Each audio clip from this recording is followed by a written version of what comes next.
हनुमान जी ने उस रावण को शयन किए देखा, परंतु महल में जानकी जी नहीं दिखाई दी। फिर एक सुंदर महल दिखाई दिया। वहाँ उसमें भगवान का एक अलग मंदिर बना हुआ था। वह महल श्री रामचंद्र जी के आयुध धनुष बाण के चिन्हों से अंकित था। उसकी शोभा वर्णन नहीं की जा सकती। वहाँ नवीन नवीन तुलसी के वृक्ष समूहों को देखकर कपिराज श्री हनुमान जी हर्षित हो गए। लंका तो राक्षसों के समूह का निवास स्थान है। यहाँ सज्जन साधु पुरुष का निवास। लंका तो राक्षसों के समूह का निवास स्थान है। यहाँ सज्जन का निवास कहाँ? हनुमान जी मन में इस प्रकार तर्क करने लगे। उसी समय विभीषण जी जागे। उन्होंने विभीषण ने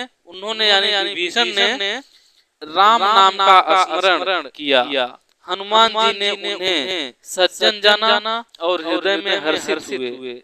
हनुमान जी ने विचार किया कि इनसे हट करके अपनी ओर से ही परिचय करूंगा, क्योंकि साधु से कार्य की हानि नहीं होती, प्रत्युत लाभ ही होता है।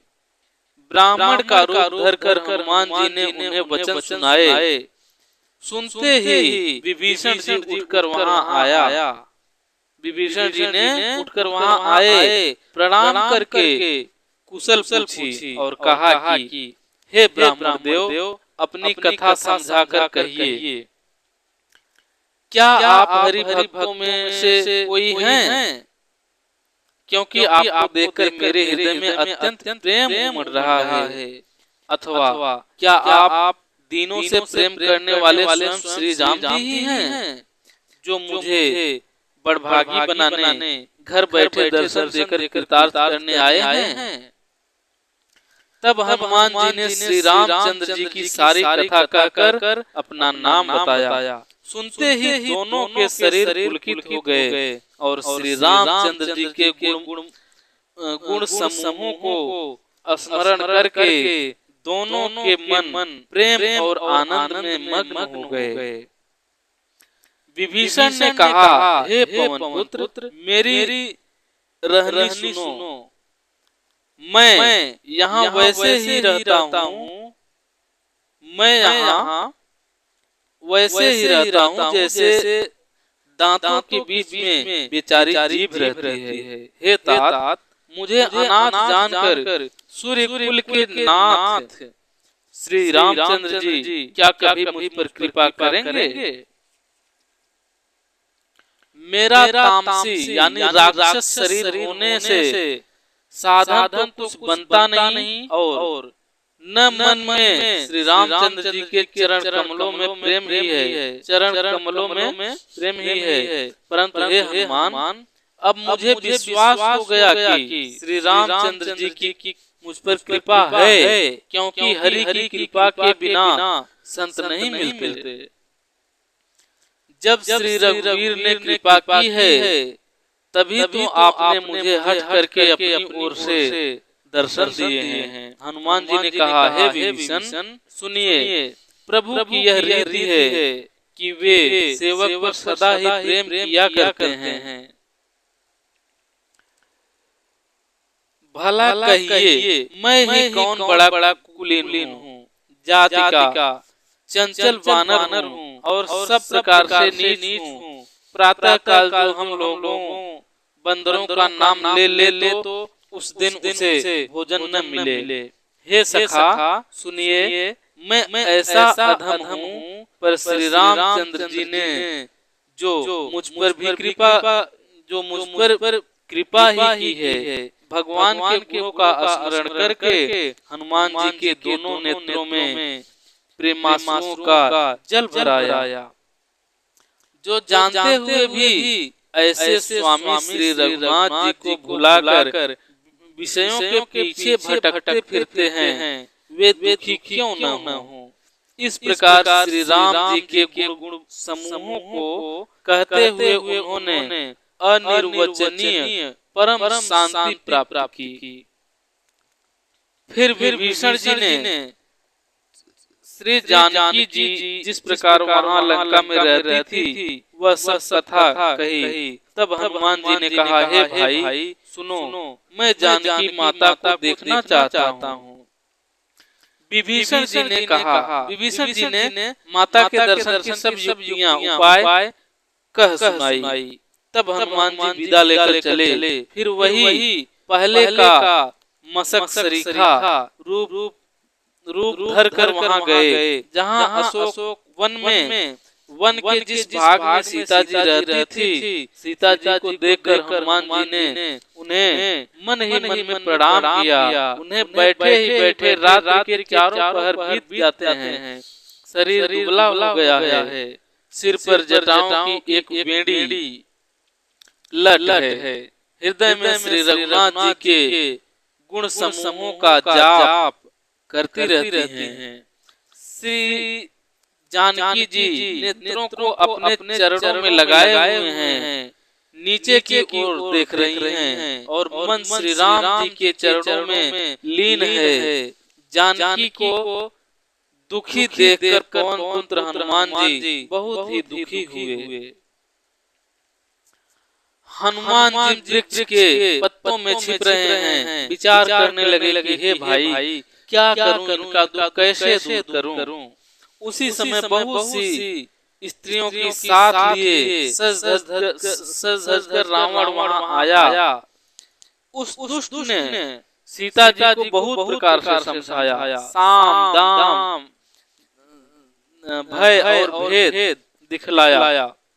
रावण ने कहा, हे सुमुखी, हे सयानी, सुनो, मंदोदरी आदि सब रानियों को मैं तुम्हारी दासी बना दूंगा। यह मेरा प्रण है। तुम एक बार मेरी ओर देखो तो अपने परम स्नेही कौशलाधीश श्री रामचंद्र जी का स्मरण करके जानकी तिनके की आड़ पर्दा करके कहने लगी, हे दशमुख सुन, जुगनू के प्रकाश से कभी कमलनी खिल सकती है। जानकी जी फिर कहती हैं, तू अपने लिए भी ऐसा ही मन में समझ ले। रे दुष्ट, तुझे श्री रघुवीर के बाण की खबर नहीं है। रे पापी, तू मुझे सुने में हर लाया है। रे अधम निर्लज, तुझे लज्जा नहीं आती। अपने को जुगनू के समान और रामचंद्र जी को सूर्य के समान सुनकर और सीता जी के कठोर वचनों को सुनकर रावण तलवार निकालकर बड़े गुस्से में आकर बोला, सीता, तूने मेरा अपमान किया है। मैं तेरा सिर इस कठोर कृपाण से काट डालूंगा, नहीं तो अब भी जल्दी मेरी बात मान ले। हे सुमुखी, नहीं तो जीवन से हाथ धोना पड़ेगा। सीता जी ने कहा, हे दशग्रीव, प्रभु की भुजा जो श्याम कमल की माला के समान सुंदर और हाथी की सूंड के समान पुष्ट तथा विशाल है, या तो वह भुजा ही मेरे कंठ में पड़ेगी या तेरी भयानक तलवार ही। रे सठ, सुन, यही मेरा सच्चा प्रण है। सीता जी कहती है, हे चंद्रहास तलवार, श्री रघुनाथ जी के विरह की अग्नि से उत्पन्न मेरी बड़ी भारी जलन को तू हर ले। हे तलवार, तू शीतल, तीव्र और श्रेष्ठ धारा बहाती है, अर्थात तेरी धारा ठंडी और तेज है। तू मेरे दुख के बोझ को हर ले। सीता जी के ये वचन सुनते ही वह मारने दौड़ा। तब मैं दानव की पुत्री मंदोदरी नीति कहकर उसे समझाया। तब रावण ने सब राक्षसियों को बुलाकर कहा कि जाकर सीता को बहुत प्रकार से भय दिखलाओ। यदि महीने भर में यह कहा न माने तो मैं इसे तलवार निकालकर मार डालूंगा। यूं कहकर रावण घर चला गया। यहाँ राक्षसियों के समूह बहुत से बुरे रूप धारण करके सीता जी को भय दिखलाने लगे। उनमें एक त्रिजटा नामक राक्षसी थी उसकी श्री रामचंद्र जी के चरणों में प्रीति थी और वह विवेक ज्ञान में निपुण थी। उसने सबको बुलाकर अपनी स्वप्न सुनाया और कहा, सीता जी की सेवा करके अपना कल्याण कर लो। स्वप्न में मैंने देखा कि एक बंदर ने लंका जला दी, राक्षसों की सारी सेना मार डाली गई। रावण नंगा है और गधे पर सवार है, उसके सिर मुड़े हुए हैं, 20 भुजाएं कटी हुई हैं। इस प्रकार वह दक्षिण यमपुरी की दिशा को जा रहा है और मानो लंका विभीषण ने पाई है। नगर में श्री रामचंद्र जी की दुहाई फिर गई। तब प्रभु ने सीता जी को बुला भेजा। मैं पुकार कर निश्चय के साथ कहती हूँ कि यह स्वप्न चार कुछ ही दिनों के बाद सत्य होकर रहेगा। उसके वचन सुनकर वे सब राक्षसियां डर गई और जानकी जी के चरणों पर गिर पड़ी।